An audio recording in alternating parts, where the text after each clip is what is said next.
A long time ago, in a galaxy far, far away, Star Wars was brought to the big screen. Star Wars is one of the biggest blockbuster franchises of all time, and with iconic characters facing malicious evils against great odds, who could ask for more? For as long as I can remember, I've always loved movies. And for a while, I thought about becoming a film director.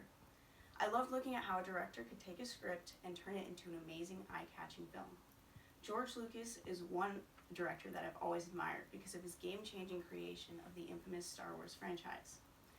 And today, I want to persuade you to believe as I do that the first 3 Star Wars movies are better than the others by explaining their overall significance, showing how they have iconic characters enhanced by groundbreaking special effects, and lastly, talking about how the other movies don't quite stand up to the originals.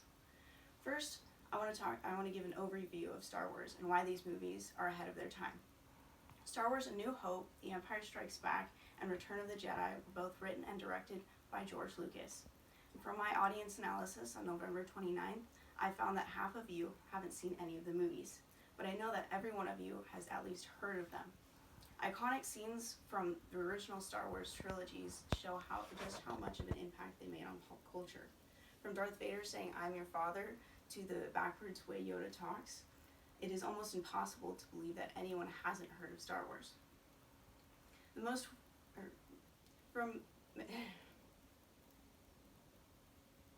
well-known scenes from the franchise are from the original trilogy, and there are many spin-offs, parodies, and even new movies to add to the abundance of materials based off the original trilogy.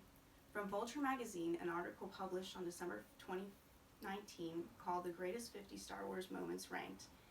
Even in its most maligned installments, the franchise contains moments of dread and delight that number amongst the best in the history of sci-fi, fantasy, and action adventure making.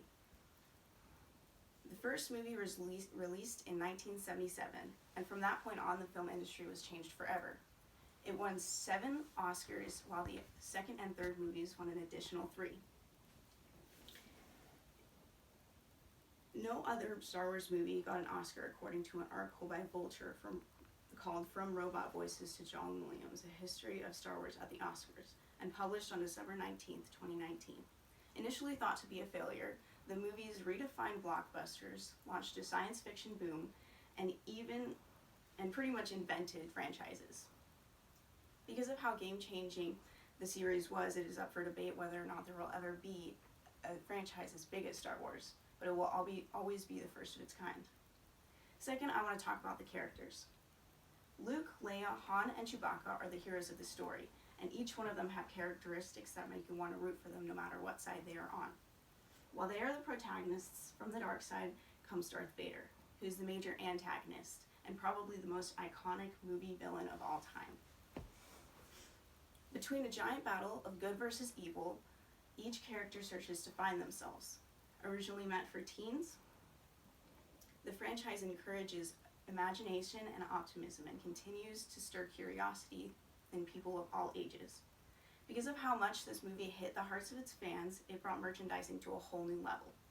According to an article published on December 15th, 2019 by Julie Washington of Cleveland.com, movie tie-in merchandising on a large scale didn't even exist before the Star Wars franchise became a pop culture juggernaut, and the Star Wars series actually earned more money from licensed products than ticket sales. The reason why George Lucas wrote the original scripts for the movies shows why fans love it so much. The reason I'm making Star Wars is because I want to give young people some sort of faraway, exotic environment for their imaginations to run around in, he said in an interview. I have a strong feeling about interesting kids in space exploration, and I want them to get beyond the basic stupidities of the moment and think about colonizing Venus and Mars. According to biography.com and published in an article called "George Lucas, the Origin Story Behind Star Wars" on October 14th, 2020. In order to bring such a universe to life, the movie also used and even created new special effects technology. According to How the Making of Star Wars Changed Hollywood Forever, an article by Ian Fales, published on December 15th, 2016, Star Wars visual effects supervisor John Dextra devised a new computer-controlled motion camera system dubbed the Dextraflex for Star Wars. This new technology granted Dextra an Academy Award and even the name of the father of modern motion control. With this and many other groundbreaking accomplishments, the Star Wars team truly embodied a spirit for pushing boundaries and thinking outside of the box. Lastly, I want to give some comparisons between the original trilogy and the prequels. Based on my audience analysis, some of you think that the prequels are better than the originals. And since not too many people are interested in Disney's adaptations, I thought I would share some reasons why the original might specifically be better than the prequels. The prequels and the originals were both written and directed by George Lucas, and this is probably why most people either like the originals or the prequels better. While the originals sparked a love for crazy space adventures, the prequels filled in the history of Anakin, aka Darth Vader, before he turned bad. But certain scenes of the prequels felt awkward. According to David Priest, in an article called "The New Star Wars Trilogy is Worse Than the Prequels," published on October 29th, 2019, I don't like sand. It's coarse and rough, and it gets everywhere, is one of the most painful lines in Star Wars Episode 2, Attack of the Clones, and is only made worse by Anakin's halting delivery and awkward hand stroking of Padme. This is just one of those awkward scenes. That aside, depending on which set of movies is seen first, the plot is seen differently. This is because there are spoilers in each set of movies, and especially true because of how long ago the movies were made. So many people, the originals seem harder to understand than the prequels. But the original trilogy created much of the technology used in later Star Wars movies. The original trilogy is what everything that came after it was compared to. Putting aside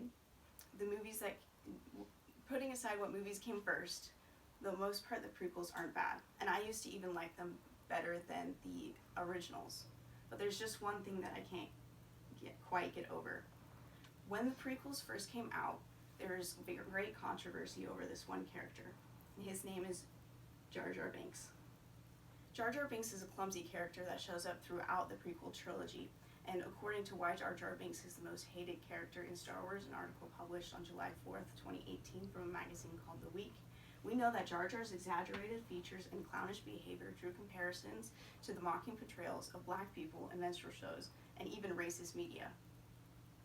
But for the most part, Jar Jar was despised by fans of the original trilogy who felt the character was too out of place. I believe that Jar Jar was initially meant to be some sort of comic relief and wound up drawing little positive attention and has now become the most hated character in Star Wars. In conclusion, Star Wars has captured many hearts and awards over the years.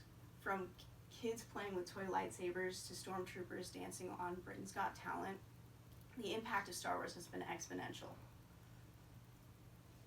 From looking at the significance of Star Wars, why George Lucas made it, and how it changed the film industry forever, we know just how impactful they've been. I urge those of you who haven't seen the movies to sit down and find out for yourself why they are so great. If you don't, you won't ever know what you're missing out on. Thank you.